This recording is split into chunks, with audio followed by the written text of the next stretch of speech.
¿Creerían si les dijera que existe un matrimonio que comenzó no por amor, sino por una deuda? ¿Y si esa persona, que considerabas una carga para toda la vida, se convierte un día en tu pilar más sólido? ¿Y si aquel lugar que veías como tu prisión resulta ser el sitio donde finalmente te encuentras a ti misma? La historia de hoy no es escandalosa, pero contiene una profunda calidez humana, lágrimas y una silenciosa esperanza, más intensa que cualquier otra. Es la historia de una joven que, por una deuda de 200.000 euros, tuvo que casarse con un hombre parapléjico. En su primera noche de bodas intentó huir, dejando a su marido encerrado en la habitación. Pero en ese preciso instante, fue testigo de una escena que sacudió su corazón hasta los cimientos, y desde ese día, su vida tomó un rumbo completamente nuevo. ¿Estás pasando por un momento de desesperación? ¿Sientes que ya no queda ninguna esperanza? Si es así, te pido que escuches atentamente este relato. Quizás, en él, encuentres un fragmento de ti mismo que creías perdido. Recuerdo ese día con total claridad. El día en que, vestida con un traje de novia blanco impoluto, entré en la casa desconocida de un hombre al que no amaba. No fue el destino ni el amor. Me casé para pagar una deuda. Aunque parezca increíble, a mis 25 años, mi vida ya no me pertenecía. Mi padre había fallecido hacía tiempo, y debido a una estafa perpetrada por un familiar, lo único que nos quedó a mi madre y a mí fue una deuda de casi 200.000 euros. Mi madre, sola, apenas lograba subsistir vendiendo verduras en un puesto del mercado. Algunos días, los inspectores la perseguían y volvía a casa con las manos vacías. Mi sueldo de oficinista apenas alcanzaba para mis gastos y las medicinas de mi madre. No había forma de soportar el peso de la deuda que nos aplastaba. Entonces, un día, recibí una proposición de matrimonio de un hombre en silla de ruedas. Se llamaba Mateo, y era el único hijo del señor Montenegro, el hombre más rico de la región. Mateo había sido un joven talento prometedor, había estudiado en el extranjero y dirigía su propio negocio. Pero unos años atrás, un accidente de tráfico lo dejó paralizado de cintura para abajo. Incluso su familia lo trataba como si no existiera, pero su padre, el señor Montenegro, quería mantener las apariencias. Quería celebrar una boda por todo lo alto para demostrar que su hijo seguía siendo válido. Me eligió a mí porque, aunque pobre, era una mujer callada, dócil y obediente. El señor Montenegro me propuso un trato. Si me casaba con Mateo, saldaría la totalidad de la deuda de mi madre, los 200.000 euros, justo después de la ceremonia. Además, me aseguró que no tendría que cumplir con mis deberes como una esposa de verdad. Solo debía permanecer al lado de Mateo, fingir ser su mujer y proteger la imagen de la familia. No pude responder de inmediato. Al volver a casa, pasé 3 días y 3 noches en vela. La imagen de mi madre arrodillada, suplicando a los acreedores, y los mensajes amenazantes diciendo que destrozarían nuestra casa, me hicieron darme cuenta de que no tenía escapatoria. Si no asumía esta carga, mi madre podría derrumbarse por la presión. La deuda solo engendraría más deuda, y nuestras vidas jamás escaparían de este círculo vicioso. Asentí. La boda se celebró 3 semanas después. Una ceremonia fastuosa en el hotel más lujoso, una caravana de coches de alta gama. Pero yo, la novia, me sentía como si estuviera asistiendo a mi propio funeral. La gente susurraba: «¿Qué suerte tiene esa chica, casándose con una familia de millonarios?» Otros se burlaban. ¿Suerte? ¿De qué? Dicen que el marido está en silla de ruedas. Es obvio, se casó por dinero. No repliqué nada, solo sonreí. Sí, era cierto. Me había casado por dinero.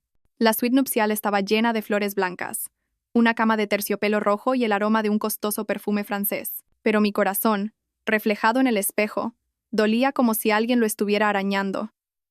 Mateo estaba sentado en silencio.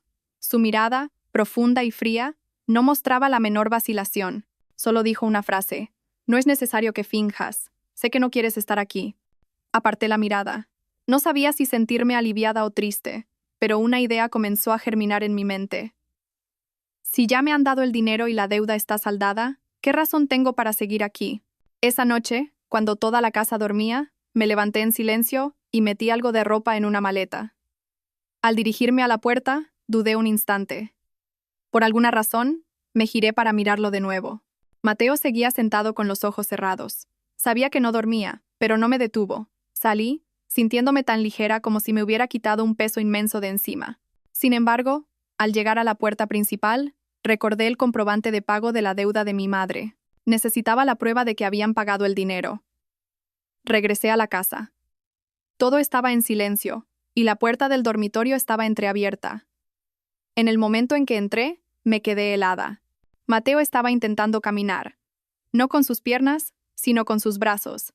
Se aferraba a la pared, arrastrando su cuerpo con desesperación, como si se jugara la vida entera en cada centímetro que avanzaba. Su cuerpo estaba empapado en sudor, sus labios apretados con fuerza y las venas de su frente marcadas por el esfuerzo.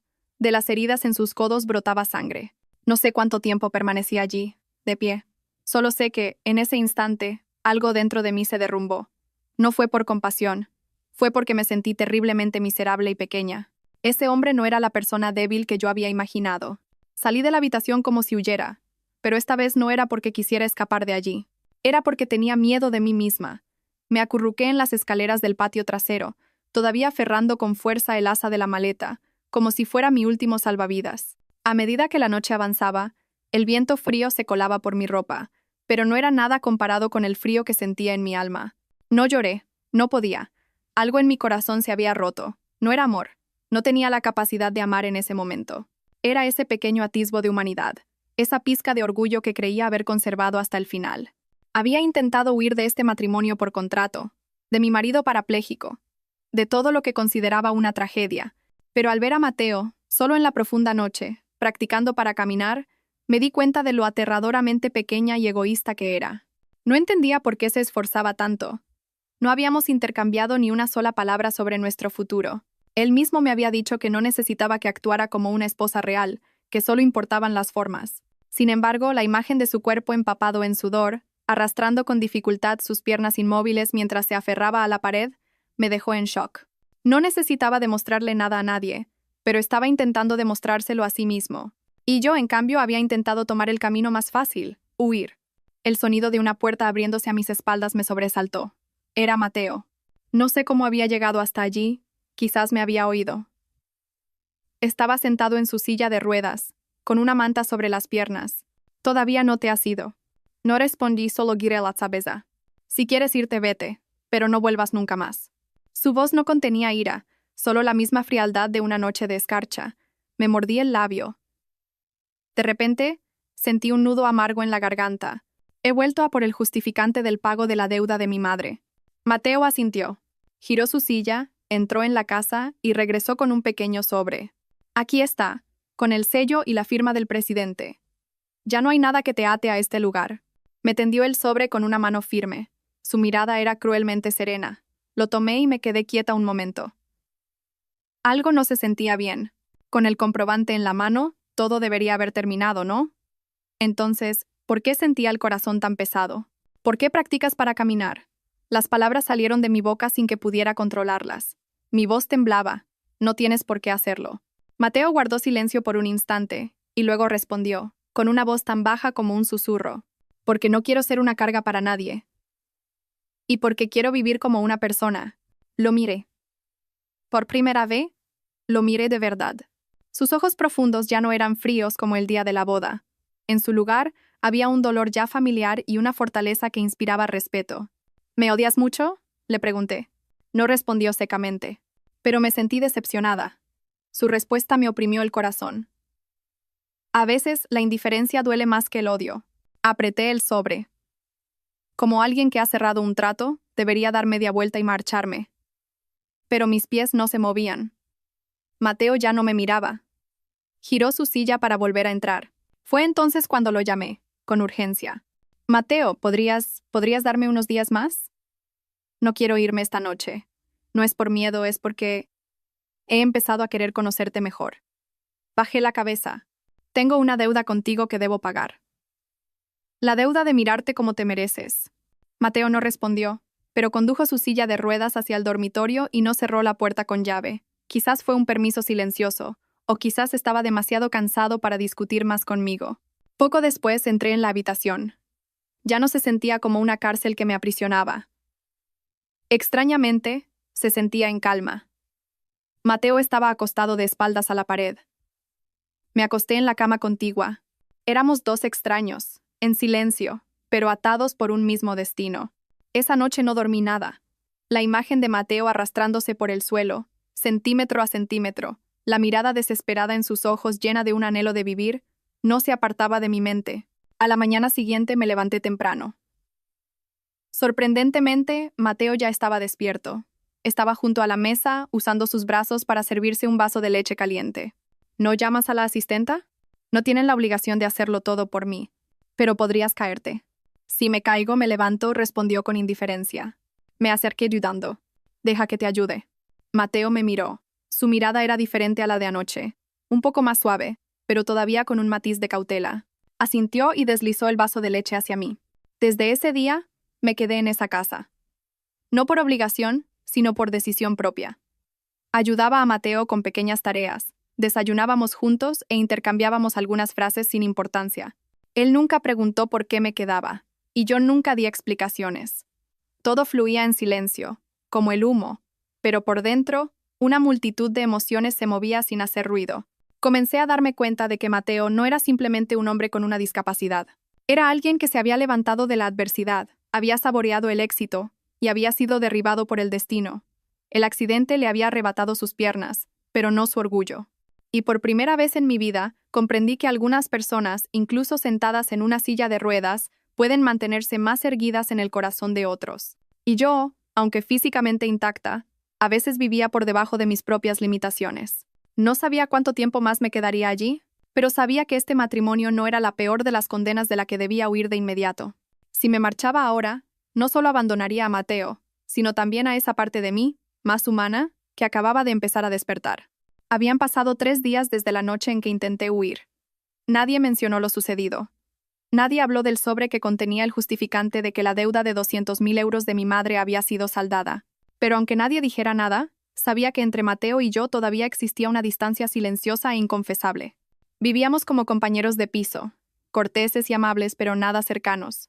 Por la mañana, le preparaba la leche a Mateo, le ayudaba a pasar de la cama a la silla de ruedas, lo acompañaba al comedor y luego ordenaba su habitación. A lo largo del día, apenas intercambiábamos más de 5 o 6 frases, pero, extrañamente, en ese silencio, mi corazón comenzaba a conmoverse poco a poco.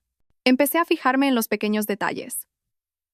En que Mateo tenía la costumbre de leer por las noches, sujetando el libro con la mano izquierda mientras tamborileaba con un lápiz con la derecha. Que no le gustaban los purés demasiado líquidos, aunque la asistenta los preparaba a menudo pensando que serían más fáciles de tragar para un paciente paralizado.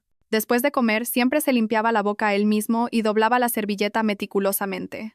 Por muy cansado que estuviera, no quería que nadie hiciera esas cosas por él. Extrañamente, me sentía atraída por esos gestos tan ordinarios. Yo siempre había pensado que una persona con discapacidad necesitaba compasión, pero cuanto más vivía con Mateo, más me daba cuenta de que él no necesitaba ni compasión ni empatía. Lo que él quería era respeto, ser reconocido plenamente como un hombre, aunque sus 2 piernas hubieran perdido su fuerza. Una mañana, mientras yo limpiaba la mesa, Mateo preguntó de repente, ¿hasta cuándo piensas quedarte aquí? Me detuve un momento. Antes de que pudiera responder, continuó. No lo pregunto para echarte. Es solo que no sé si debería desear que te vayas o que te quedes. Levanté la vista y lo miré directamente a los ojos. No lo evité. Yo tampoco lo sé, pero ahora mismo no quiero irme. Mateo guardó silencio. Después de un momento, asintió. Entonces, quédate. Pero si te quedas por lástima, déjalo. No necesito eso. En lugar de enfadarme, sus palabras me dolieron.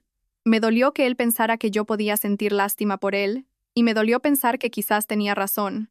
Esa noche, di vueltas en la cama sin poder dormir. Pensé en mi madre, que ahora viviría tranquila, libre de deudas. Me había llamado la tarde anterior, con una voz que mezclaba alegría y preocupación. Hija, dicen que tu nueva familia es muy rica, pero ten cuidado. Nunca se sabe qué intenciones puede tener la gente. No pude decir nada. No podía confesarle que su propia hija había planeado una traición en su primera noche de bodas. Colgué el teléfono con un nudo en la garganta. Quería compensarlo. Pero, ¿cómo se repara una herida invisible que has infligido en el corazón de otra persona? A la mañana siguiente, mientras preparaba el desayuno en la cocina, la asistenta se acercó corriendo y me susurró. Señora, ha venido la tía del señorito Mateo. Tenga cuidado, tiene un carácter un poco difícil. Asentí sin darle mucha importancia. Pero al salir al salón y ver a una mujer vestida con un elegante traje negro, con los brazos cargados de pulseras de oro, mirándome de arriba a abajo, comprendí que su advertencia era real. Vaya, ¿así que tú eres la esposa de Mateo? Preguntó con voz burlona. Sí, tía, buenos días. Me llamo Sofía. Eres mona. Pero he oído que vienes de una familia muy pobre. ¿Hay algo de lo que tu familia pueda presumir? ¿A qué te dedicabas? Sonreí amablemente. Sí. Mi madre vende verduras en el mercado, y yo trabajaba como administrativa en una empresa farmacéutica. Ella soltó una carcajada. Su voz estaba llena de desprecio. Vaya, qué generosa es esta familia. Contratarte debe haber sido solo para guardar las apariencias. Deberías estar agradecida de que te compraran por tanto dinero, ¿no crees? Levanté la cabeza. La sonrisa no desapareció de mis labios. Tienes razón, tía. Hubo un tiempo en que pensé que no estaba a la altura. Pero no he venido aquí a dar un golpe de suerte. Solo quiero cumplir mi papel como esposa. Aunque no sea amada, al menos merezco vivir con dignidad. La tía se quedó sin palabras por un momento. Antes de que pudiera reaccionar, Mateo salió de la habitación contigua en su silla de ruedas. Tía, basta ya. En esta casa no toleraré que nadie insulte a mi esposa. Ella, pálida, se volvió hacia Mateo. ¿Qué? ¿Te pones de su parte?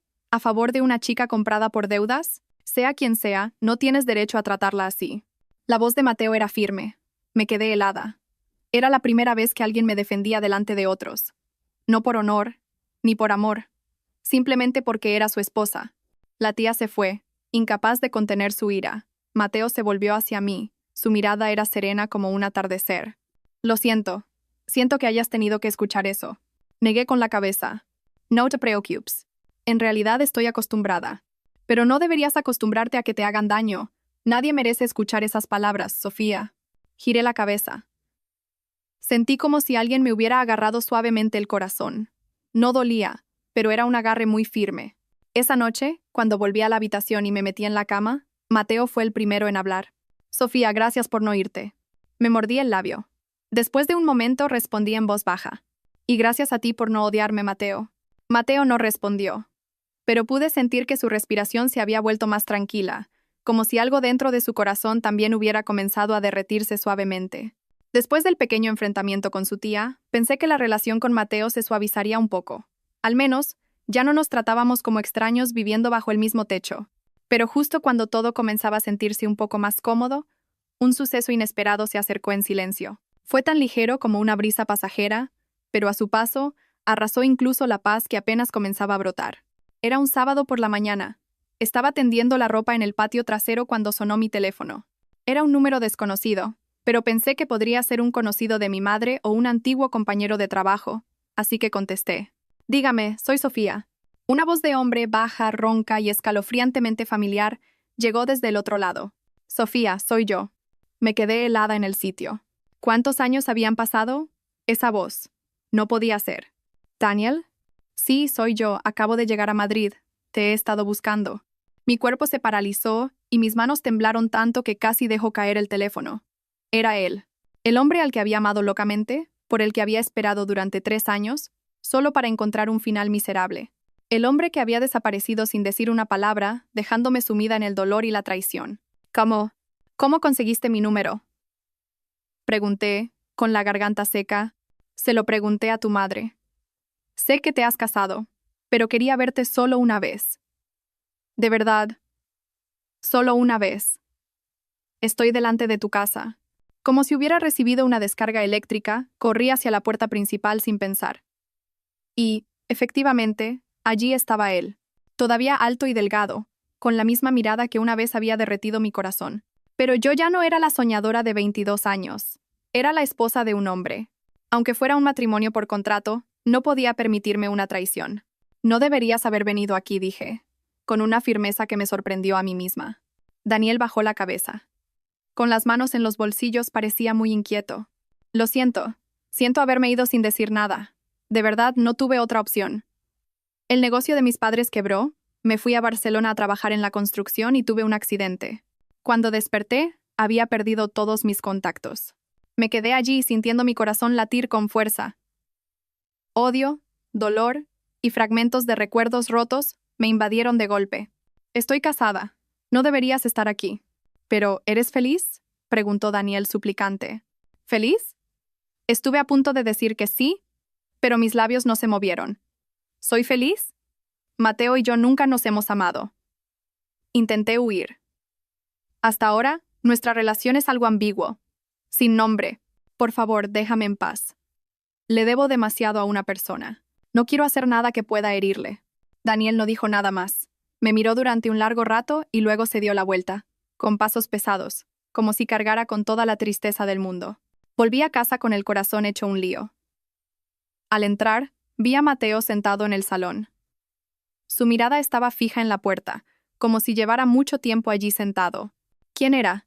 Su voz era tan fina como un hilo, pero hizo que mi corazón diera un vuelco. Tragué saliva. Un viejo conocido. ¿Un antiguo amor? Preguntó sin rodeos. Asentí. Con alguien como Mateo, las mentiras no funcionaban. No era alguien a quien se pudiera engañar fácilmente. ¿Piensas volver con él? Preguntó. Su mirada ya no era tan serena como antes. No, ya no lo amo. Solo fue un momento de debilidad por el pasado. Mateo no dijo nada más y giró la cabeza para mirar por la ventana. Sé que no me debes nada. Nunca tuvimos ninguna atadura. No lo interrumpí. Mi decisión de quedarme aquí es mía. Nadie me ha obligado, ya sea para devolver un favor o por cualquier otra razón. No quiero herir a nadie. Mateo guardó silencio. Pero esta vez, el silencio no fue pesado. Fue ligero, como un suspiro de alivio. Esa noche, estaba en el balcón mirando la luna. Mateo se acercó en silencio en su silla de ruedas. Se quedó a mi lado, mirando la luna conmigo, sin decir nada. Después de un rato dijo de repente, ¿sabes, Sofía? Desde que quedé paralizado, en todos estos años, nadie había elegido quedarse a mi lado de verdad. Mi antigua novia me dejó, mis amigos se distanciaron, incluso mis parientes me evitaban. Pensé que tú harías lo mismo. Me giré lentamente hacia él. Estuve a punto de hacerlo, pero ahora sé que quedarse es lo correcto. Él sonrió. Fue la primera vez que lo veía sonreír desde que nos casamos. Una sonrisa genuina, ni cínica ni triste. En ese momento, sentí que mi corazón daba un vuelco, no de dolor, sino de emoción. Quizás había empezado a amar a este hombre en silla de ruedas, no porque hubiera pagado la deuda de mi madre, sino porque él mismo me había enseñado qué es el verdadero coraje, cómo vivir sin depender de la compasión y cómo mantenerse erguido incluso cuando no puedes ponerte de pie. Pero justo cuando pensaba que todo estaba mejorando, una semana después, otro secreto salió a la luz. Y esta vez no provenía de mí, sino de su familia. Una tarde, mientras preparaba la cena, la asistenta me susurró: «Señora, creo que el señor Montenegro está intentando vender la casa a espaldas del señorito para pagar una deuda personal». Los oí hablar en el sótano. Me quedé helada. ¿Vender la casa para pagar una deuda personal? ¿Qué estaba pasando? ¿Y por qué ocultárselo a Mateo? Esa tarde, estaba tan alterada que casi se me cayeron las verduras que estaba lavando. El susurro de la asistenta me punzaba por dentro como una aguja. Vender la casa para pagar una deuda personal. Y en secreto para Mateo. ¿Por qué? ¿Y por qué yo, una extraña, era la primera en saberlo? Me sequé las manos apresuradamente y volví a la cocina como si nada, pero mi mente era un caos. Si lo que decía la asistenta era cierto, ¿Mateo no sabía nada? Él es el único hijo, herido en cuerpo y alma. ¿Y su padre, el hombre que yo creía que amaba a su hijo, era realmente así? No me atreví a preguntarle a Mateo, pero esa noche, después de asegurarme de que estaba dormido, salí sigilosamente de la habitación y bajé las escaleras. En la casa del señor Montenegro había un sótano cerrado con llave detrás de la cocina de servicio. Desde que llegué, nunca había visto a nadie entrar allí. Solo una vez, el día de la boda, escuché al señor Montenegro discutiendo algo en voz muy baja con un hombre desconocido. Me acerqué con cuidado. Tal como dijo la asistenta, una tenue luz amarilla se filtraba por la rendija de la puerta de madera. Pegué la oreja y escuché. Te lo dije, por esos terrenos de la costa podemos sacar al menos 8 millones. 3 para la deuda del banco y el resto nos lo repartimos entre los 3. Que nadie de la familia se entere, incluido Mateo, pero si Mateo se entera, se opondrá de inmediato. ¿Y qué sabe él? No es más que un inútil. Un lisiado que vive gracias a mí, ¿qué derecho tiene a oponerse? Al escuchar esas palabras, la sangre me hirvió. Apreté los puños y todo mi cuerpo tembló. Cada palabra del señor Montenegro era como una cuchilla que me atravesaba el corazón. No era por el dinero, era por su actitud tan fría y despiadada. El hombre que había pagado la deuda de mi madre, a quien yo consideraba honorable y moral, en realidad estaba engañando a su hijo para pagar sus deudas personales y enriquecerse. Lo que más me dolía era que no veía a Mateo como una persona con sentimientos, sino como una carga que podía utilizar y excluir de todas las decisiones. Me di la vuelta, agarrándome el pecho para poder respirar. Mis pasos por el oscuro pasillo pesaban como el plomo. Esa noche no pude dormir. Solo una pregunta daba vueltas en mi cabeza. ¿Lo sabrá Mateo? A la mañana siguiente decidí contárselo todo. No quería ocultárselo. Pero antes de hablar le pregunté, Mateo, ¿crees que la gente es capaz de sacrificar incluso a su propia sangre para salvar su honor? Mateo se quedó pensativo un momento y luego negó con la cabeza. Nadie debería, pero para algunas personas las apariencias son más importantes que la familia.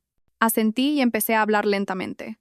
Tu padre está intentando vender los terrenos de la costa, no por ti, sino para pagar una deuda personal. Y está intentando ocultártelo. Mateo se quedó paralizado. No reaccionó con la ira o la vehemencia que yo esperaba. Simplemente, su rostro se endureció, como si toda la energía lo hubiera abandonado. Después de un momento preguntó, ¿estás segura? Lo escuché con mis propios oídos en el sótano. Asintió y, en silencio, se alejó en su silla de ruedas. No lo seguí. Sabía que nadie puede calmar la tormenta que se desata en el corazón de otra persona. 3 días después, Mateo no volvió a mencionar el asunto, pero yo sabía que estaba verificando los hechos en silencio. Revisó a escondidas documentos de propiedad y llamó a conocidos de su padre. Y su mirada se oscurecía cada día más. Ya no había luz en ella. Era la mirada de alguien que sabe que ha sido traicionado. Pero no puede resistirse. Esa noche me dijo, el justificante de los 200,000 euros que te dio mi padre, ¿todavía lo tienes? Sí, todavía lo tengo. No lo tires. Llegará un día en que lo necesites. Habló como si estuviera dejando un testamento. Lo miré, confundida. ¿Tienes algún plan? Hay una persona más que puede salvar esta casa. ¿Quién? Tú. Me quedé atónita. ¿Qué puedo hacer yo? Eres mi esposa legal. Hay propiedades que después de la boda, mi padre no tuvo tiempo de cambiar y están a nombre de ambos como bienes gananciales. Si tú no das tu consentimiento, él no podrá vender esos terrenos a su antojo. Me quedé sin palabra. Pero si hago eso, tu padre me odiará. Podría ser rechazada por toda la familia. Mateo me miró con ojos tan tristes como un lago en otoño. Tú no les debes nada. Pero si quieres salvarme, esta vez, tendrás que estar a mi lado como una esposa de verdad. Guardé silencio. No por miedo, sino porque, por primera vez, sentí que Mateo me necesitaba. No por formalidad, ni por un trato. Era un hombre pidiendo protección a la única mujer que le quedaba a su lado. Asentí. Lo haré. A la mañana siguiente, contacté a un amigo abogado, un antiguo compañero de trabajo. Le pedí que redactara un documento para hacer valer mis derechos sobre los bienes gananciales y, al mismo tiempo, presenté una solicitud en el registro de la propiedad para paralizar cualquier transacción sobre esos inmuebles hasta que hubiera un acuerdo conyugal. Por la tarde, el señor Montenegro recibió la notificación. Me llamó al salón. Sus ojos estaban inyectados en sangre, como los de una bestia herida. ¿Qué demonios has hecho, Sofía? Eres una extraña. ¿Con qué derecho te metes en los asuntos de esta familia? Me mantuve firme, sin retroceder un paso. Soy la esposa legal de Mateo. Como miembro de esta familia, también tengo mis derechos. Si pretendía vender los terrenos, al menos debería habérselo comunicado a Mateo. Y si cree que por estar en una silla de ruedas no tiene ningún derecho, entonces se equivoca, señor. Golpeó el escritorio con el puño. Su rostro se enrojeció. ¿Y crees que has hecho bien? Ingrata. Lo miré directamente a los ojos, sin rehuir su mirada. Yo también intenté huir, pero fue Mateo quien me hizo quedarme. Y ahora, no puedo permitir que vuelva a ser herido. Aunque me gane su odio por ello, no me arrepentiré. El señor Montenegro no dijo nada más. Pero supe que acababa de perder una baza importante. Y yo, por primera vez, me sentí la verdadera esposa de un hombre. No por un certificado de matrimonio, sino porque me había atrevido a luchar con él contra la injusticia de su propia familia. Tras aquel enfrentamiento, el aire en la casa se volvió denso y pesado, como si una espesa niebla lo hubiera invadido. El señor Montenegro ya no gritaba, pero su silencio era más escalofriante. No necesitaba alzar la voz para expresar su furia. Utilizaba miradas gélidas, un trato despectivo y palabras cargadas de significado para presionarme poco a poco. Esa noche, en la cena, solo estábamos Mateo, el señor Montenegro y yo. Apenas probó bocado antes de levantarse y marcharse en silencio. Mateo me miró y negó con la cabeza. No le hagas caso. Para mi padre, el honor es más importante que la familia. Cuando hay dinero de por medio, no ve a nadie como un pariente. No respondí, pero en el fondo de mi corazón sabía que él había empezado a verme como una espina que debía arrancar, y su venganza llegó mucho antes de lo que yo esperaba. 2 días después fui a hacer la compra como de costumbre. Al volver, la asistenta salió corriendo a mi encuentro, agitada. Señora, ha ocurrido algo terrible. El presidente ha traído a unos hombres y han registrado toda la habitación del señorito Mateo. Forzaron la cerradura y se llevaron las escrituras, las libretas del banco e incluso sus informes médicos. Corrí a la habitación, aterrorizada. El despacho de Mateo era un caos. Las estanterías estaban volcadas. Los cajones abiertos. Todo revuelto como si un huracán hubiera pasado por allí. Mateo estaba sentado, inmóvil. Su rostro estaba pálido y frío como el papel. Tenía los puños tan apretados que las uñas se le clavaban en las palmas, haciéndole sangrar. Me acerqué y le pregunté en voz baja: ¿Estás bien? Solo quiere dejar claro que esta casa es suya, dijo Mateo, y que yo solo soy un arrimado, y tú, una nuera no bienvenida. Contuve la rabia y tragué saliva. Hablaré con su padre de nuevo. No hace falta, me interrumpió Mateo. Ya has hecho suficiente. Ahora es mi turno. Esa tarde Mateo llamó a su abogado personal. Le pidió que preparara una demanda civil por la copropiedad de los bienes gananciales, basándose en que él nunca había firmado una renuncia a sus bienes y que nuestro matrimonio era válido. Me senté a su lado sin decir nada. Simplemente me mantuve en silencio detrás de él. Sabía que si añadía una sola palabra más, Mateo se sentiría aún más débil. Exactamente 3 días después, el señor Montenegro recibió la citación del juzgado. Esta vez, su ira ya no pudo ser contenida. Nos convocó al salón. Delante de la asistenta y 2 parientes curiosos, gritó: «Después de todos estos años criándote, ahora te atreves a demandar a tu propio padre, Mateo». Mateo respondió con calma: «Padre, usted no tiene derecho a disponer de los bienes gananciales sin mi consentimiento. La ley lo establece así. La ley te da de comer. Soy yo quien te mantiene, y ahora me muerdes la mano». Di un paso al frente. «Señor, no es justo que hable así. Si le hemos ofendido, lo sentimos. Pero no queremos una guerra. Solo queremos proteger el mínimo de justicia y confianza que queda en esta familia». El señor Montenegro agitó la mano. «Cállate. No estás en posición de dar lecciones en esta casa. ¿La mosquita muerta que trajimos por conveniencia ahora pretende destruir a la familia?» Sus palabras me dejaron helada. Nunca me había sentido tan humillada. Pero lo que más me dolió fue la mirada de Mateo. Esta vez, no me defendió como la última vez. Simplemente bajó la cabeza y guardó silencio. Esa noche, después de que todos se durmieran, me senté sola en el balcón. Por primera vez desde que decidí quedarme, me sentí completamente vacía. No estaba enfadada con el señor Montenegro. Él siempre había sido así. Estaba triste por el silencio de Mateo. Quizás él también estaba bajo demasiada presión. O quizás había empezado a sospechar que yo lo había arrastrado a una guerra contra su padre. Pasó 1 hora. Mateo se acercó en silencio en su silla de ruedas y se sentó a mi lado. El silencio reinó entre nosotros. Finalmente, rompió el hielo. Siento haber guardado silencio antes. No respondí. No quería ponerte en peligro. Si hubiera dicho algo, mi padre se habría convencido aún más de que tú me estabas incitando. Tenía miedo de que te hiciera daño. Me volví hacia él. Su rostro demacrado estaba lleno de una mirada de disculpa. Sentí que se me escapaban las lágrimas. No de tristeza, sino porque lo entendía. No necesitas defenderme. Solo necesito saber que sigues de mi lado. Me tomó la mano suavemente. Siempre estaré de tu lado, pase lo que pase. Asentí. Y en ese preciso instante, me di cuenta de que amaba a este hombre. Amaba su calma, su fortaleza y ese pequeño corazón que, incluso en medio de un profundo dolor, pensaba en mí. Pero la tormenta aún no había terminado. A la mañana siguiente, la policía se presentó en casa.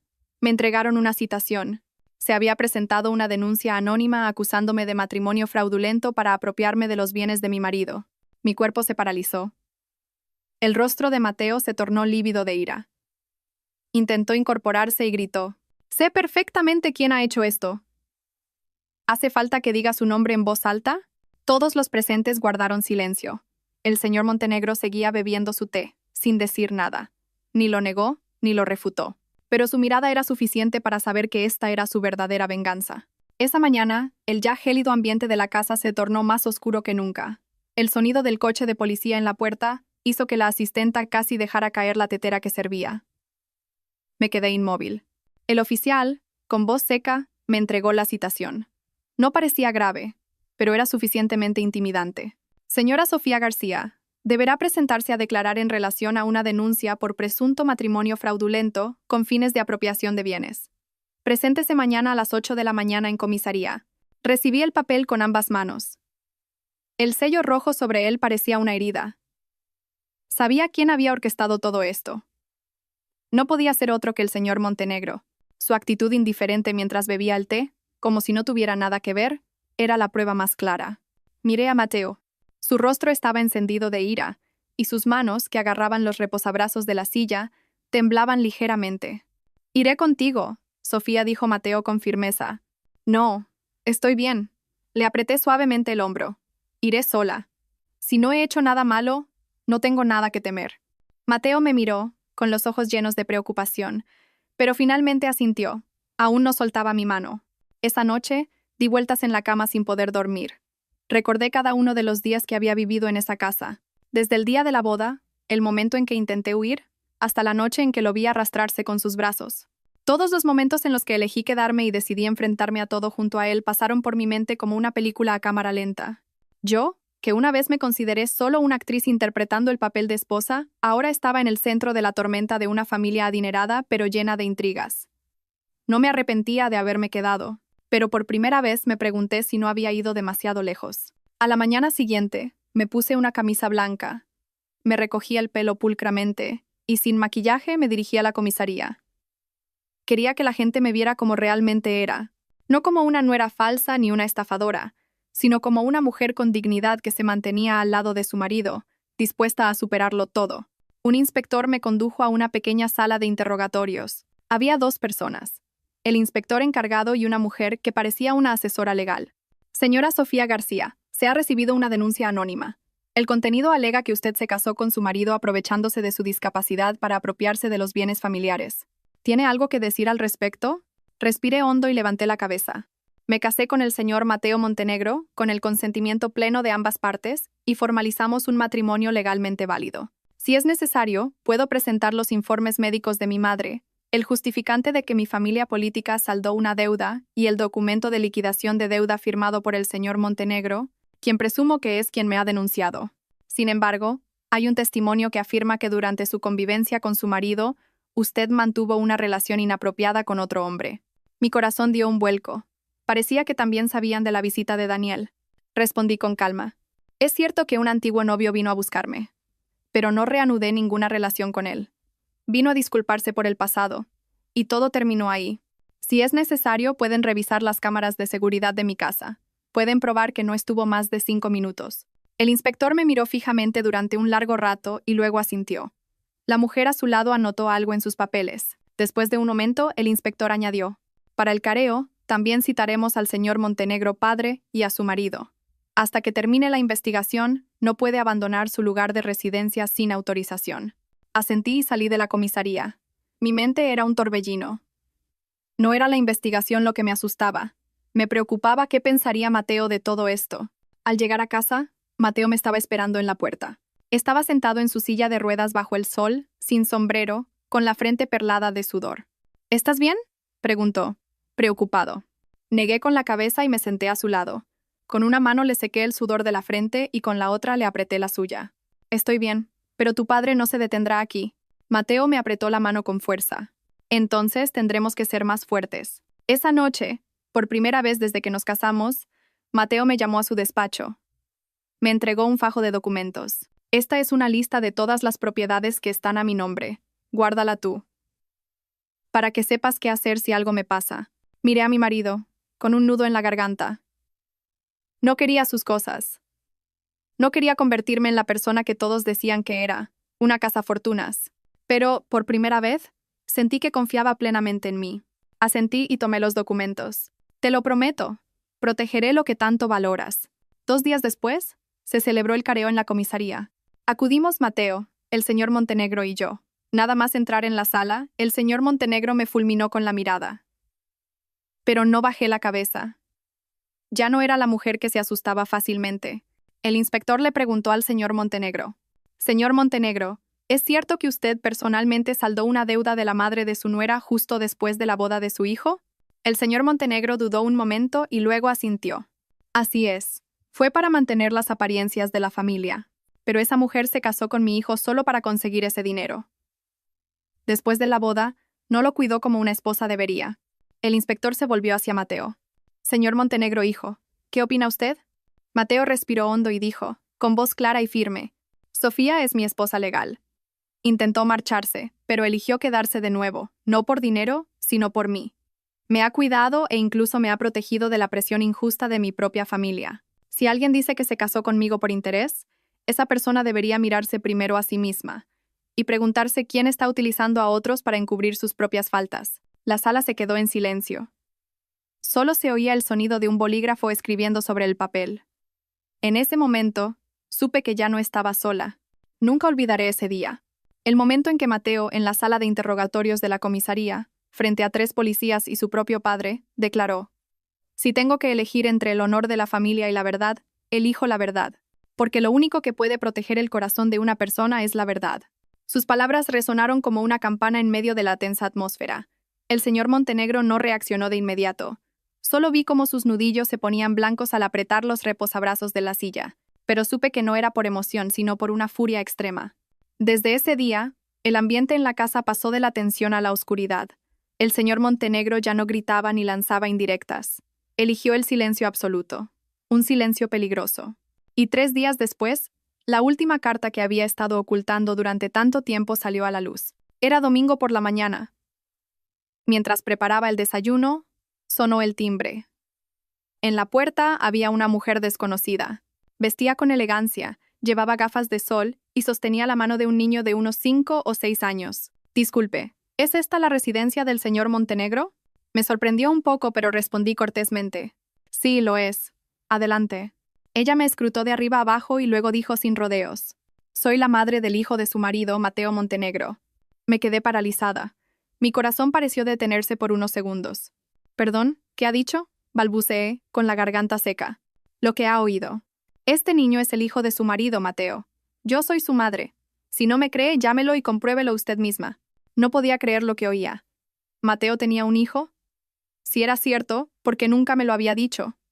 Mientras yo permanecía petrificada, Mateo salió de su habitación en silla de ruedas. Al ver a la mujer, se detuvo un instante, pero no pareció sorprendido ni nervioso. Al contrario, estaba tan tranquilo que resultaba escalofriante. ¿Por qué has traído al niño?, preguntó Mateo. La mujer se quitó las gafas de sol, revelando unos ojos afilados y unas cejas bien perfiladas. Porque no voy a permitir que mi hijo pierda sus derechos de herencia. Corre el rumor de que pronto le vas a ceder tu parte a tu esposa. He venido a recordarte que tienes otro hijo. El aire se volvió irrespirable. Me agarré al brazo de una silla para no caerme. Mateo se volvió hacia mí y dijo lentamente: Sofía, siento no habértelo contado antes, pero no tengo ningún hijo con esta mujer. Todo fue un montaje de mi padre antes del accidente. La mujer se burló. ¿Ahora te echas para atrás? ¿Creías que me quedaría callada? Se suponía que debía mantenerlo en secreto, pero el señor Montenegro me pidió que te lo insinuara. Me dijo que si yo abría la boca, tu puesto de esposa desaparecería en un instante. Miré a Mateo. Busqué en sus ojos una explicación, sinceridad, o al menos un simple reconocimiento. Mateo asintió. Su mirada, fija en mí, no vaciló. Antes del accidente, tuve una relación complicada. No la amaba. Fue un matrimonio de conveniencia, por papeles, que mi padre arregló para una colaboración empresarial. Me obligaron. Después del accidente, quise anularlo todo, pero mi padre no lo permitió. Me quedé sin palabra. ¿Entonces ese niño no es tu hijo? Hace mucho tiempo que hicimos las pruebas de ADN, dijo Mateo con firmeza, pero mi padre ocultó los resultados. Tenía miedo de que mancharan la reputación de la familia, y ahora está usando esto para sacarte de mi vida. La mujer vaciló. No esperaba que Mateo se atreviera a mencionar las pruebas de ADN. Después de un momento gritó: Bien, ¿con qué esas tenemos? Pues prepárate, te demandaré por la filiación. Demándame. Pero antes te convendría solicitar una nueva prueba de ADN. Porque yo guardo en una caja fuerte los resultados originales, junto con las pruebas de que recibiste dinero para dar falso testimonio. La mirada de Mateo no flaqueó ni un instante. El rostro de la mujer se puso lívido de ira. Se dio la vuelta bruscamente, tiró de la mano del niño hacia la puerta, y no olvidó lanzar una última amenaza. El señor Montenegro no te dejará en paz. Incluso después de que la puerta se cerrara de un portazo, yo seguía paralizada en la silla. Mis emociones eran un caos: sorpresa, ira, confusión y dolor. Mateo se acercó en su silla y se sentó frente a mí. Tomó mi mano, que estaba helada. Sofía, lo siento. No sabía que mi padre llegaría a estos extremos.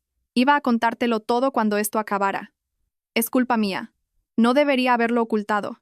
Aparté su mano. Las lágrimas me nublaban la vista. No te estoy culpando a ti. Es que estoy cansada.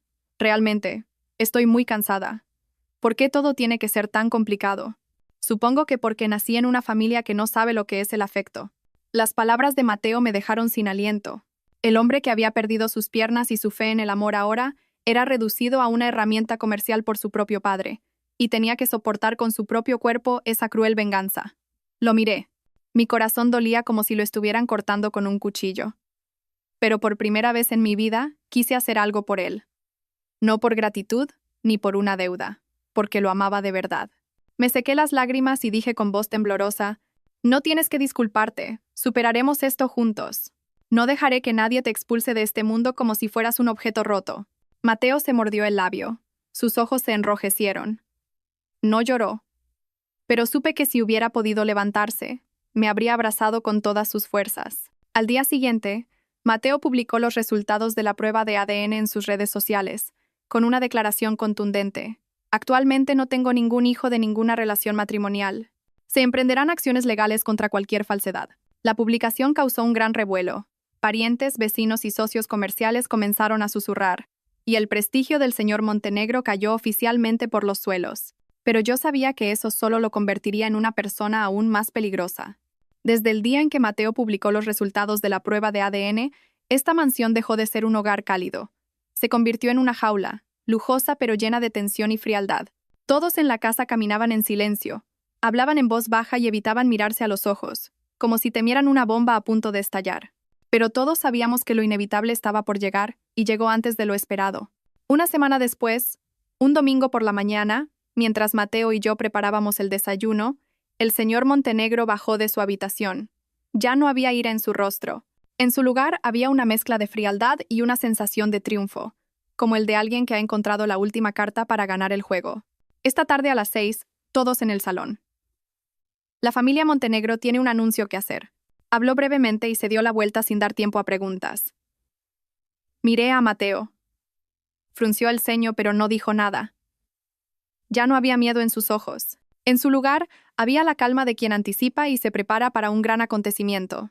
Esa tarde, a la hora acordada, todos los parientes de la familia Montenegro se reunieron. El espacioso y lujoso salón se había convertido en una solemne sala de juntas. Las sillas estaban dispuestas en orden, y todos tenían expresiones serias. Sobre la mesa principal, en lugar del habitual té y pastas, había un grueso sobre con un sello rojo, y a su lado, un portátil preparado para proyectar un documento. El señor Montenegro se sentó en el centro, con su abogado personal, un hombre mayor con traje gris, a su izquierda. A su derecha, una joven secretaria con una expresión gélida. Mateo entró en su silla de ruedas y yo lo seguí. Todas las miradas se clavaron en nosotros, mitad compasión, mitad curiosidad. He convocado a todos hoy porque hay un asunto importante que tratar, dijo el señor Montenegro. Su voz era clara. Se trata de un cambio en mi testamento. Un murmullo recorrió la sala. Apreté con fuerza la mano de Mateo. Él mantenía la compostura, pero sentí un ligero temblor en su brazo. El señor Montenegro hizo un gesto a la secretaria. Ella abrió el portátil y proyectó el Nuevo Testamento en la gran pantalla de televisión. Según este testamento, todos mis bienes inmuebles, es decir, 3 residencias y un terreno de primer nivel en el centro de la ciudad, así como la totalidad de mis acciones en la empresa, serán heredados por mi sobrino, Carlos Montenegro. Mi hijo, Mateo Montenegro, no heredará nada, a excepción de una pensión mensual de 1.500 euros para sus gastos. El control total de los bienes será administrado por Carlos en mi nombre desde el día de mi fallecimiento. Un silencio sofocante se apoderó de la sala. Todas las miradas, llenas de asombro, se dirigieron al señor Montenegro. Pero él, como si nada, bebió su té lentamente, como si estuviera contando una historia trivial. Me quedé atónita. Mateo, el heredero legítimo, había sido excluido de todos sus derechos en un instante, sin previo aviso, sin una razón oficial. Solo con una frase que sonaba a limosna. Una pensión mensual de 1.500 euros. Apreté la mano de Mateo, pero él seguía sentado, mirando fijamente la pantalla. Ya no había dolor en sus ojos. En su lugar, solo había frialdad, una frialdad glacial. El abogado comenzó a leer las cláusulas una por una. Yo no oía nada. Solo una frase resonaba en mi cabeza. Dado que su estado de salud no está garantizado, se considera que Mateo Montenegro ya no tiene la capacidad de administrar el patrimonio, por lo que se le excluye de la lista de herederos. Mateo se rió. Una risa seca y amarga. Así que esto es lo que estaba preparando. Lo que quería era borrarme por completo de su vida. El señor Montenegro dejó la taza de té y asintió. Correcto. No puedo confiar el futuro de la familia a alguien que vive en una silla de ruedas dependiendo de los demás. Necesito a alguien capaz. Pero soy su hijo, grité, incapaz de contenerme. Aunque su cuerpo esté impedido, es una persona que piensa, que siente, que tiene moral. Ha defendido el honor de esta familia durante años. ¿Cómo puede hacer esto? Cállate, gritó el señor Montenegro por primera vez en toda la reunión, interrumpiéndome. ¿Quién te crees que eres para darme lecciones de cómo ser padre? ¿La nuera que traje para guardar las apariencias ahora pretende sermonear a sus mayores? Sentí un nudo en la garganta. Mateo puso su mano sobre la mía, indicándome que me calmara. Así que esta es su decisión final, dijo Mateo. Sí. Todos los documentos están legalizados ante notario. Demándame si quieres. Estoy preparado. Mateo guardó silencio por unos segundos. Luego, con una voz baja y lenta, dijo: No lo haré. Lo miré sorprendida. Pero, Mateo. Él me miró. Había determinación en sus ojos. No necesito demandar. No quiero una fortuna construida sin sangre ni lágrimas. Si para recuperarla tengo que vender mi dignidad, entonces no la quiero. Pero me iré de aquí. Para siempre. El señor Montenegro se levantó de un salto. ¿Cómo te atreves? Y me iré con Sofía. No necesitamos nada más que nuestra tranquilidad. Si le queda una pizca de conciencia, déjenos en paz. Si continúa molestándonos, yo tampoco guardaré más silencio. La sala quedó en un silencio sepulcral. Nadie esperaba que el hombre en silla de ruedas pronunciara palabras tan contundentes. Sus piernas podrían haber perdido su fuerza, pero su mente y su voluntad nunca se habían doblegado. Le apreté la mano con fuerza. En ese momento, comprendí que no hay mayor patrimonio que uno mismo, y que no vale la pena quedarse en una familia donde solo quedan cálculos e intereses. Al día siguiente, Mateo y yo hicimos las maletas en silencio. Nadie nos despidió, nadie nos detuvo. Solo una nota sobre la mesa. No discutiré más con usted, padre, pero viviré como un ser humano, no como una sombra. Adiós. Mateo. Al salir por la puerta de la mansión valorada en millones, me giré por última vez. Todo allí era lujoso y grandioso, pero estaba vacío. Nos fuimos sin nada más que el uno al otro.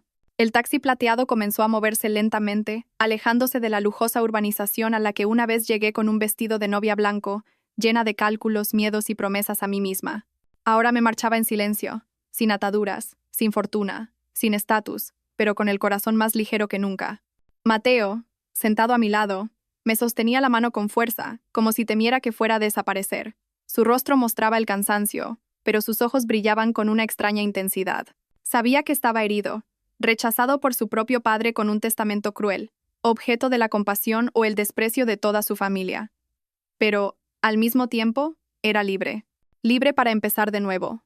A su manera, sin tener que esforzarse por complacer a nadie. ¿A dónde vamos?, pregunté en voz baja cuando el taxi salía de la ciudad. Mateo me miró y sonrió. Hay una pequeña casa en Cercedilla. La dejó mi madre, que en paz descanse. Nunca he estado allí, pero creo que es hora de volver. Asentí. No necesitaba una gran mansión ni coches de lujo. Me bastaba con una casa con un techo y el hombre al que había elegido como marido a mi lado. Esta vez, por un sentimiento genuino, no por obligación ni por una deuda. La casa de Cercedilla estaba enclavada en una colina, rodeada de un pinar y flores silvestres. No era grande, apenas 50 metros cuadrados. El tejado rojo estaba descolorido por el paso del tiempo, pero las paredes eran robustas y la puerta, firme. Y lo más especial era que esa casa tenía alma. Lo sentí desde el primer momento en que entré. Olía a cerrado, pero era cálida. Mateo se quedó sin palabras al ver el viejo escritorio de madera que había usado su madre. En el mantel descolorido y en las viejas fotos colgadas en la pared, su madre parecía seguir bordando con paciencia y cariño. Le tomé la mano. Arreglaremos esta casa. Yo decoraré la cocina y plantaré flores. Y tú escribirás ese libro con el que soñabas. ¿Qué te parece? Mateo asintió. Sus ojos se enrojecieron. ¿No tienes miedo de las dificultades? Sonreí. con una mezcla de dulzura y firmeza. He vivido ahogada por las deudas. He pelado verduras con mi madre en el mercado, y he dormido en el suelo frío. No tengo miedo a las dificultades. Lo que me da miedo es vivir sola, sin nadie en quien confiar y a quien amar. Mateo no dijo nada más. Me atrajo hacia él y apoyó su cabeza en mi hombro. Por primera vez desde que me convertí en su esposa, lo vi verdaderamente vulnerable. No porque necesitara ayuda, sino porque confiaba y se apoyaba en mí. Los días siguientes fueron ajetreados, pero pacíficos. Limpié cada rincón de la casa, lavé las viejas mantas y creé un pequeño huerto frente a la casa. Mateo, aunque en su silla de ruedas, hizo mucho más de lo que yo esperaba. Arregló las ventanas, cambió las bombillas, reorganizó la vieja estantería y comenzó a planificar la escritura de su autobiografía. Al principio, no todo fue fácil. Sin asistenta, me levantaba a las 5 de la mañana para cocinar, lavar la ropa y sacar a Mateo al sol. El agua salía con poca presión, la electricidad era inestable y los días de lluvia había goteras. Pero, extrañamente, era feliz. Porque por primera vez, Mateo y yo vivíamos como un verdadero matrimonio, compartiendo cada tarea, cada gota de sudor y cada risa. Un día, mientras preparaba las verduras, oí la voz de Mateo a mis espaldas. «Sofía, ven un momento». Me giré y vi que sostenía una pequeña y vieja caja de madera. La abrió. Dentro había un sencillo anillo de plata. No tenía joyas, pero brillaba bajo el sol. Lo guardaba para cuando decidieras quedarte a mi lado de verdad, dijo. Quiero dártelo ahora, no como un anillo de un matrimonio por contrato, sino como un anillo de amor. Con la garganta anudada, extendí la mano, y él me puso el anillo en el dedo anular. Yo también tengo algo que decir, susurré. Empecé este matrimonio para salvar a mi madre, pero me quedé por ti. Y ahora, no necesito ninguna razón para seguir aquí. Solo quiero vivir a tu lado para siempre. Los ojos de Mateo se llenaron de lágrimas. Sin decir nada, apoyó su frente contra la mía. El viento que soplaba entre los pinos sonaba como un susurro de bendición. Esa noche, leí el manuscrito que Mateo acababa de escribir. Cada línea era un fragmento de su vida. Escribió sobre el accidente, sobre sentirse como un adorno para su familia, sobre el dolor cuando su antigua novia lo abandonó, y sobre nuestra primera noche de bodas, sobre el momento en que me vio, de pie junto a la ventana, con una maleta en la mano y los ojos vacíos. Escribió, pensé que se marcharía, y no la culpé. Pero cuando regresó, cuando me preparó mi primer vaso de leche, supe que quizás la vida no había sido tan cruel conmigo después de todo. Cerré el manuscrito. Las lágrimas rodaban por mis mejillas. Nunca había imaginado que yo pudiera ser tan importante para alguien. Justo esa noche, una llamada de mi amigo abogado me sobresaltó. Sofía, no sé si debería decírtelo, pero acabo de enterarme de que el señor Montenegro ha sido hospitalizado por un derrame cerebral causado por el estrés. Apreté el teléfono. No sabía si alegrarme o entristecerme. Después de todo, era mi suegro, el padre de Mateo, el hombre que nos había echado de casa sin piedad. Pero miré a mi lado. Mateo dormía profundamente después de un duro día de trabajo. No quise despertarlo. No quería que nada nos hiciera retroceder al pasado. Colgué el teléfono. Quizás nos habíamos marchado en el momento justo. Aunque todo se estuviera quemando a nuestras espaldas, todavía teníamos luz por delante.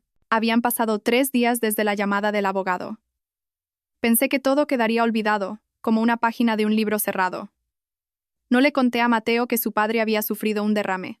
Creí que ya no debía importarle. Pero las cosas no eran tan sencillas como yo pensaba. Esa mañana, mientras tendía la ropa en el patio, llegó un paquete para Mateo. El remitente era el abogado que había trabajado para su familia durante mucho tiempo. Me sequé las manos y entré. Vi a Mateo abriendo el sobre. Su rostro estaba serio. Dentro, junto a un pequeño USB, había una breve nota escrita a mano. Estimados Mateo y Sofía, sé que no desean volver a esa casa. Sin embargo, el presidente grabó un archivo de audio antes de su derrame. Me pidió que si llegaba el día en que no pudiera hablar, se lo entregara a ustedes. El contenido no es largo, pero es la historia que él quería confesar al final. No sé qué significado pueda tener esto, pero como profesional del derecho, creo que todos tienen derecho a ser perdonados y comprendidos, aunque sea en el último momento. Atentamente, el abogado. Mateo miró fijamente el USB. Me senté a su lado y le pregunté en voz baja. ¿Quieres que lo escuchemos? Guardó silencio durante un largo rato y luego asintió. Quiero escucharlo. No para perdonar, sino para entender. Quizás después de entender, mi corazón se sienta más ligero. Le acerqué el portátil y conectamos juntos el USB. apareció un único archivo de audio con el simple nombre. Para mi hijo. Pulsé el botón de reproducir. Mateo, si estás escuchando esto, significa que tu padre ya no está en su sano juicio, o quizás es que no tuve el valor de decírtelo a la cara. La voz del señor Montenegro se escuchó. No era firme como de costumbre, sino ronca, lenta y agotada. He hecho muchas cosas terribles. Lo sé, pero durante décadas viví creyendo que estaba haciendo lo correcto. Nací en una familia donde el honor lo era todo, donde todo tenía que ser grande, impresionante y cumplir con los estándares. Me enseñaron que un hombre debe ser fuerte, el mejor, y nunca mostrar debilidad. Pero cuando tú, mi único hijo, quedaste postrado por un accidente, tuve miedo. No porque te odiara, sino porque temía que la gente se riera de mí. Miré a Mateo. Tenía los labios apretados y la mirada fija en la pantalla. Temía perder las apariencias. Me aterrorizaba que la gente me preguntara qué hacía mi hijo. Me aterrorizaba que los parientes susurraran si iba a dejar el negocio familiar a un lisiado. Dejé que ese miedo eclipsara incluso el amor de un padre. Se oyó una tos seca en la grabación, y luego continuó como si estuviera vaciando su alma. Cuando dijiste, delante de toda la familia, que no necesitabas nada más que tranquilidad, me quedé en shock. Por primera vez, me di cuenta de que eras más fuerte que yo. Tú te mantenías erguido sobre tu dignidad, mientras que yo solo me sostenía sobre dinero y apariencias. Y Sofía, mi nuera, la desprecié. Pensé que se había casado contigo por dinero. Pero cuando la vi enfrentarse a mí, rechazar el patrimonio y marcharse contigo sin mirar atrás, supe que era la mujer que te merecías. Sentí una punzada en el pecho. No sabía si era de dolor o de emoción. Mateo, si tienes la oportunidad, espero que me perdones. No porque lo merezca, sino porque no quiero morir sin haberle dicho una palabra sincera a mi hijo. La grabación terminó ahí. Sin música de fondo, sin dramatismo. Solo un padre que, en el último momento de su vida, vomitaba las palabras que había reprimido durante toda una vida. Mateo permaneció sentado en silencio durante mucho tiempo. Luego susurró, como si hablara consigo mismo. Así que él también sabía que estaba equivocado. Le rodeé la mano en silencio. Está bien. Mateo asintió. No sé cómo llamar a este sentimiento. No es perdón, pero mi corazón se siente más ligero, mucho más. Nos quedamos sentados juntos, en un silencio sereno. A la tarde siguiente el abogado volvió a llamar. Dijo que el señor Montenegro había recuperado la conciencia, pero que su capacidad para hablar y moverse estaría muy limitada. Quería verlos una vez. No era una obligación, pero tenía unas últimas palabras que decirles en persona. Le pasé el teléfono a Mateo. Escuchó en silencio, sin oponerse ni dudar. Esa noche volvimos a la mansión. Todo seguía igual, pero la sensación era completamente diferente. Yo ya no era una expulsada. Volvía. No para exigir justicia, sino para cerrar el último capítulo de una vieja historia que había quedado inconclusa. El señor Montenegro yacía en una cama de hospital instalada en el centro del salón. Su rostro estaba demacrado, su pelo más blanco, y en sus ojos ya no había la llama de la autoridad. Solo un vacío inmenso. Al ver a Mateo, sus ojos se llenaron de lágrimas. Mateo se acercó a la cama. El señor Montenegro extendió una mano temblorosa, pero no pudo hablar. Solo una respiración agitada y una mirada suplicante. Mateo tomó su mano. No dijo nada, pero supe que ese gesto era una respuesta. El abogado me entregó un sobre. Es el Nuevo Testamento. El presidente cambió el contenido después de enviarles el USB. La casa de Cercedilla y una pequeña cantidad de efectivo les serán transferidos inmediatamente como compensación. El resto del patrimonio se gestionará según el testamento original. No abrí el sobre. Miré a Mateo. Solo dijo una cosa. Si él ha elegido salvar las apariencias, al menos dejemos que se marche en paz. Asentí. Nos fuimos cuando oscurecía. No hubo despedidas, ni eran necesarias. Mateo, al mirar por última vez la mansión, dijo en voz baja: «Adiós, padre». No supe si Mateo lo había perdonado de verdad. Pero supe que ese día había dejado atrás el pasado sin rencor. Desde que dejamos la mansión, todo cambió. No por el saldo en nuestra cuenta bancaria o por lo que el mundo llama riqueza.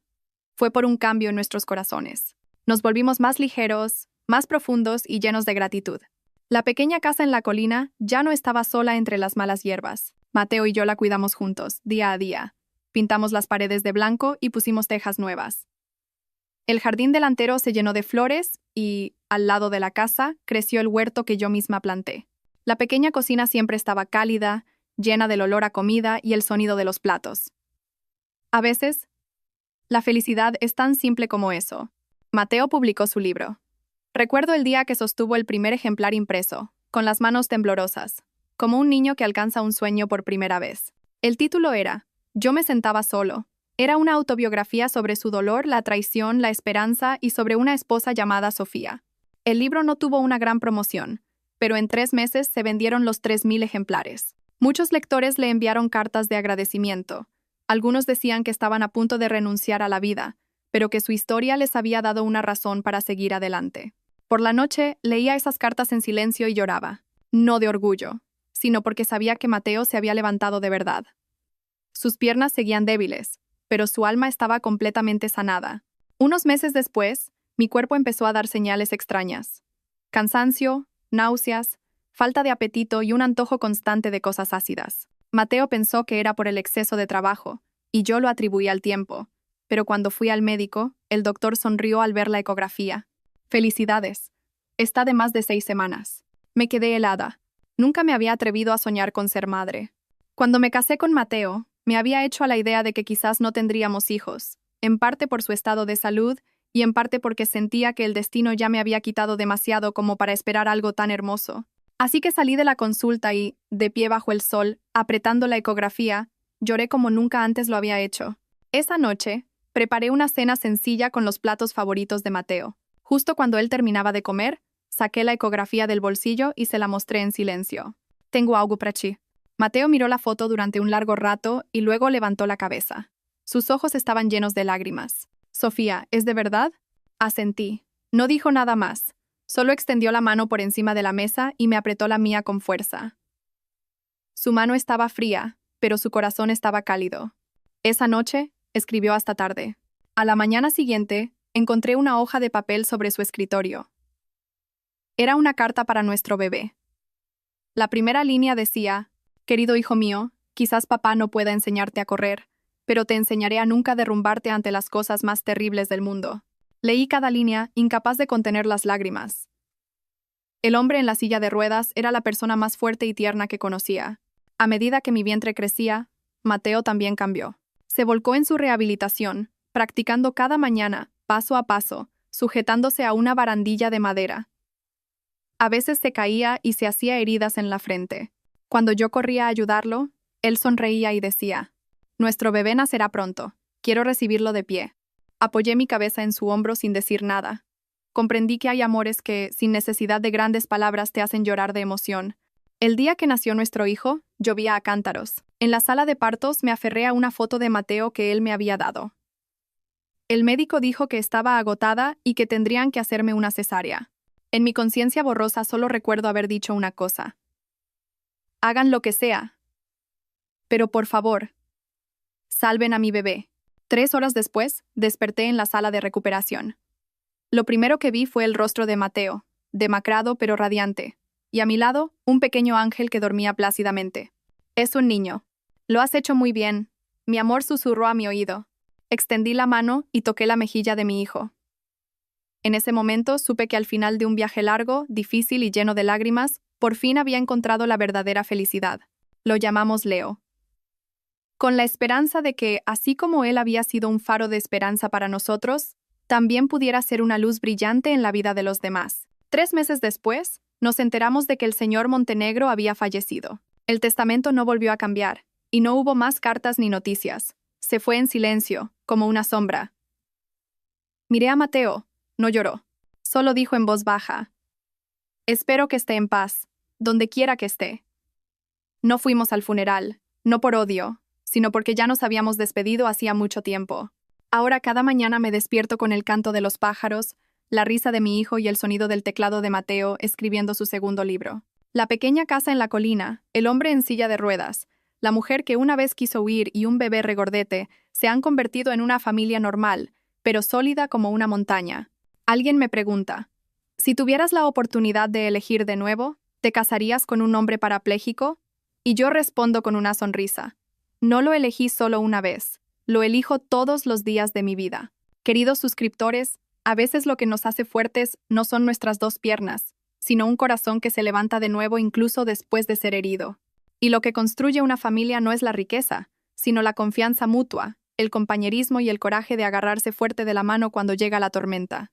La nuera, que una vez se consideró vendida por una deuda, fue la única persona que se quedó al lado de Mateo cuando todo el mundo le dio la espalda. Y Mateo, que parecía haberlo perdido todo, fue quien protegió su integridad hasta el final. No necesitaban una mansión ni una herencia. Tenían algo mucho más valioso, un verdadero hogar. En la vida, a veces nos encontramos en apuros. Somos malinterpretados, traicionados e incluso rechazados por nuestros seres más cercanos. Pero si no perdemos nuestra pureza de corazón, vivimos correctamente y amamos con sinceridad, la vida, sin duda, nos regalará el final que merecemos. Gracias por escuchar hasta el final. Si la historia de hoy ha resonado en sus corazones, suscríbanse al canal Secreto del Corazón. Seguiremos compartiendo historias más profundas y significativas. Miren a las personas que tienen a su lado un poco más de espacio, un poco más profundo. A veces la felicidad no consiste en tenerlo todo, sino en tener a esa persona a tu lado y suficiente amor. Les deseo a todos salud y días tranquilos y felices con sus seres queridos.